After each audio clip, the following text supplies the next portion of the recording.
গৃহহীনদের খোঁজ নিতে গন্ডাছড়ায় এখনো পর্যন্ত মুখ্যমন্ত্রীকে দেখা যায়নি।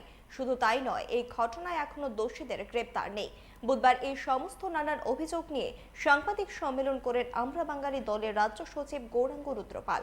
তিনি বলেন, প্রশাসন সত্যতা ঢাকার জন্য গন্ডাছড়ায় কাউকে যেতে দিচ্ছে না, তাই এডিসি এলাকায় বর্তমানে তোষণ নীতি চলছে। তাছাড়া দলের প্রতিবাদ কর্মসূচি সংগঠিত করতে রাজ্যপালের কাছে অনুমতি চাইলেও তা দেওয়া হয়নি বলে জানান সচিব গৌরাঙ্গ রুদ্রপাল।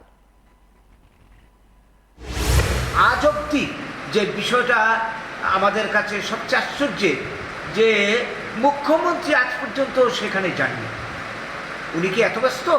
এই যে সমস্যাটা চলছে ত্রিপুরাতে, এইখানে মানে আমাদের বক্তব্য জনসাধারণের কাছে তুলে ধরবার জন্যে আমরা এখানকার প্রশাসনের কাছে আমরা অ্যাপ্লিকেশন করেছিলাম। আমরা স্ট্রিট কর্নার মিটিং করব, আমরা একটা মিছিল করব, প্রতিবাদী বিক্ষোভ করব আগামীকাল। এর জন্য আমরা অ্যাপ্লিকেশন করেছি।